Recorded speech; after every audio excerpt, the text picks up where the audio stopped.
भक्त गोपाल चरवाहे का। पहले ऐसा हुआ करता था कि सबकी गायें जैसे चराए तो सब लोग अन्न आदि जो है उसके घर भिजवा देते थे और गायें छोड़ देते थे। वो ग्वाला ही कहा जाता था। सैकड़ों लोगों की गायें चराता था और उसके घर में अन्न आदि जो आवश्यक सामग्री है भिजवा दी जाती थी। ना तो एक अक्षर वो पढ़ा लिखा था और ना कभी उसने भगवान का नाम या कोई चर्चा सुनी थी, ना तो उसको किसी धर्म का ज्ञान था, ना किसी साधना का ज्ञान था। एक दिन देखा जंगल से एक मंडली जा रही संतों के, वो श्री राम जय जय राम, श्री राम जय राम ऐसे कीर्तन। वो बड़ा आनंद आया उसको। लगा कि इतने झूम झूम कर संत जन गा रहे हैं, किसी से बात नहीं की, पकड़ लिया। अब पूरा तो नहीं, बस उतना राम राम राम राम। अब वो अलौकिक ढंग से नाम में मिठास लगने लगी उसको, तो जोर जोर से कभी कभी नाच पड़ता, चरवाहा है ना, गाता। तो और जो लोग थे उसका उपहास करते, अरे नरक में भी ठौर नहीं मिलेगी, जिंदगी में कुछ पुण्य नहीं किया, ये ऐसे लोग बहुत उपहास करने वाले, ऐसे करने से क्या मिलेगा, नाम से कुछ हो जाएगा। उसने कहा हमने तो कभी सोचा ही नहीं कि कुछ होगा, हम तो ऐसे ही गा रहे। पर ये लोग उपहास कर रहे हैं, क्या गलत है क्या ऐसा गाना? जब तक दृढ़ ज्ञान नहीं होता तब तक माया फिसला सकती है। उसने कहा कि हम किसी लाभ के लिए, बैकुंठ जाने के लिए या कोई लाभ के लिए नहीं जपते, हमें तो अच्छा लगा, वो गा रहे थे संत जन तो हम गाने लगे। क्या सही में आप लोग समझते हैं कि ये गलत है? उनका तुम मूर्ख हो, तुम्हारी क्या समझ में आए? और उपहास करते उसका। उसके मन में एक बात आई, कोई ये प्रमाण दे दे मुझे कि ये जो मैं संतों के मुख से सुना नाम, ये परम सत्य है, ये परम सुखकारी है, और इससे क्या बैकुंठ मिल जाएगा? कोई तो मिले मुझे। एक दिन उसने देखा तो मैं एक लंगोटी पहने हुए, हाथ में कमंडल और दंड धारण किए हुए कोई वीतराग परमहंस जात दौड़ा, चरणों में गिर गया। महाराज महाराज, बस एक बात आप बता दीजिए, जो हम राम राम कह रहे हैं, ये लोग उपहास करते हैं, क्या इससे हमारा कल्याण हो जाएगा, बैकुंठ मिल जाएगा? तो उन्होंने कहा बेटा, ये बहुत मंगल में भगवान का नाम है, पर हमें लगता है कि तुम्हें गुरुदेव की आवश्यकता है। यदि तुम गुरु कृपा पात्र बन जाओ तो इन उपहास करने वालों की बातें तुम्हारे मन में नहीं लगेंगी और निश्चित तुम्हें भगवत साक्षात्कार हो जाएगा। तुम्हें पैर पकड़ लिया और कहा महाराज आप ही गुरु बन जाओ ना हमारे, आप ही हमें मंत्र दे दो।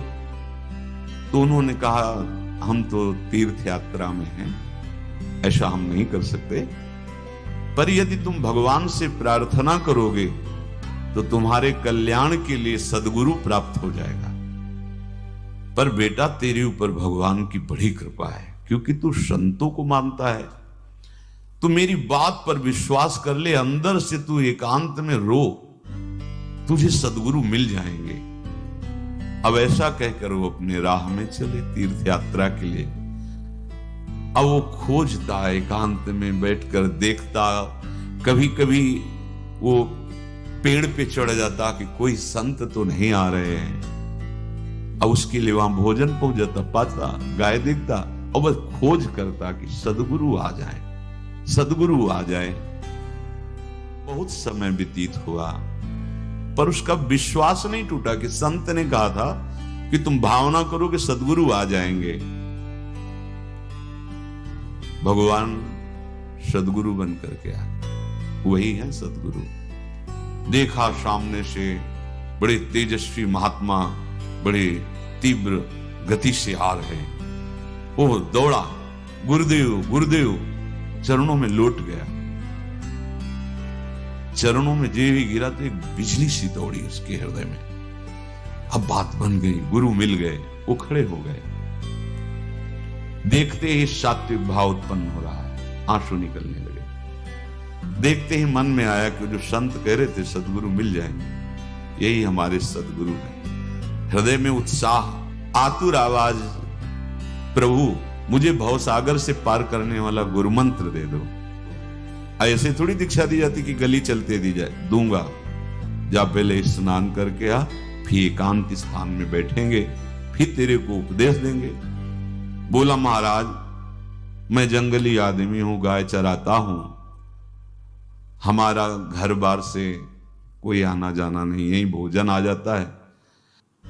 संत ने कहा अच्छा स्नान करो। स्नान करके आए, एक पेड़ के नीचे, भाई मैं तुझे कुछ नियम दूंगा, कुछ शर्त। तो महाराज गंवार आदमी है, ना हम आपका कोई नियम पालन कर पाएंगे, ना कोई व्रत पालन कर पाएंगे, ना कोई साधना कर पाएंगे। आप देख लो हमारी हालत, 50 साल का हूं, पढ़ा लिखा बिल्कुल नहीं, कोई धर्म कर्म नहीं जानता, गाय चराता हूं, मुझसे बहुत बातें नहीं सदेंगी। अगर एक कोई बात बता दो तो प्रण करता हूं जिंदगी में प्राण त्याग सकता हूं, पर एक बात कोई, एक नियम कोई दे दो। हमें बहुत नियम तो नहीं समझ में आएंगे, एक कोई बात बता दो कि ऐसा कर लेना और मंत्र जपना, तो हम प्राण त्याग सकते, पर आपकी आज्ञा उल्लंघन, पर बहुत हम बातें नहीं मान पाएंगे क्योंकि हमारे इतना ज्ञान नहीं है। गोपाल के वचन सुन करके बहुत प्रसन्न हुए संत भगवान। एक नियम तुझे देता हूं, हमारे आराध्य देव श्री कृष्ण हैं, गोविंद हैं, आज से तुम्हारे आराध्य देव गोविंद है, हाँ श्री कृष्ण है। बिना उनको पवाए तुम्हें पाना नहीं, बस यही तुम्हारे लिए नियम है। तुम्हारे पास जो आवे, सूखी रोटी, दूध, छाछ, जो बिना उनको पवाए पाना नहीं। सीधा सरल आदमी, गुरुदेव प्राण चाहे चले जाएं, बिना उनको पवाए आज के बाद कभी जिह्वा पे कुछ नहीं जाएगा।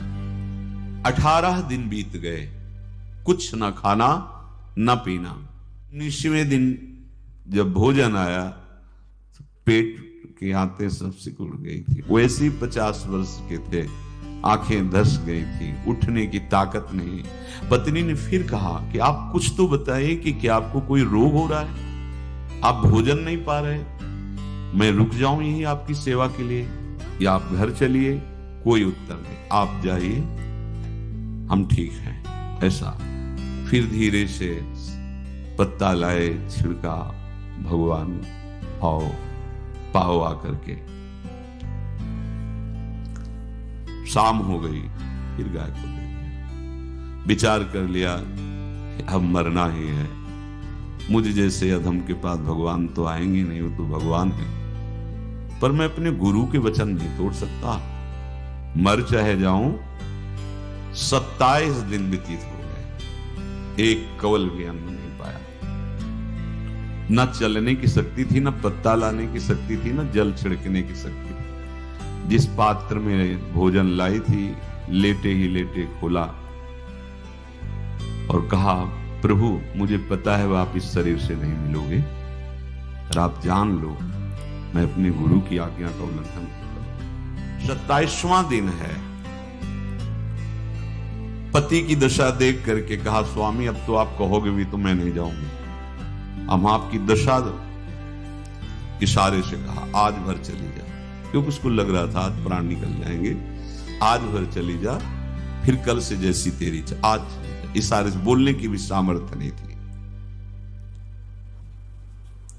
गोपाल के आंसुओं की धारा चल रही, पड़े पड़े धीरे से खोला जो भोग है, और अंतस्थल, आज बोल भी नहीं पा रहे, अंतस्थल से कह रहे प्रभु अब चाहे आके पालो या लिवा जाके पवा देना, देख लो आप, आखिरी है, आके पालो या लिवा जाना, अपने यहां पवाना, क्योंकि हमारे यहां तो पाए नहीं आप। बड़े प्रेम से अंदर से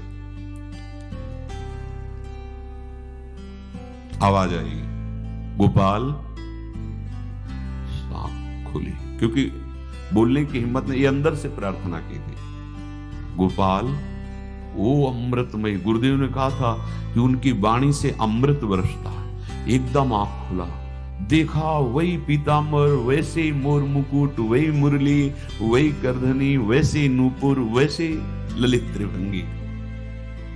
गुरुदेव ने जैसा वर्णन किया था वैसा ही सुंदर रूप गोपाल के सामने प्रभु मुखमंडल की मनोहरता देखकर निहाल पर वैसे ललित होंगे।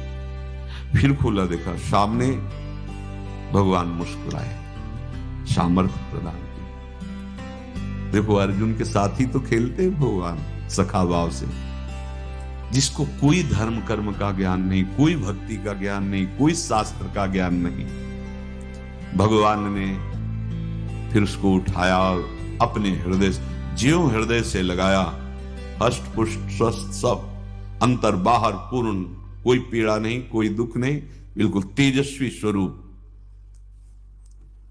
भगवान की स्पर्श की महान सामर्थ्य है कि छाती से लपटा हुआ है। ये ऐसा ना सोचो कि कहानियां हैं, ऐसा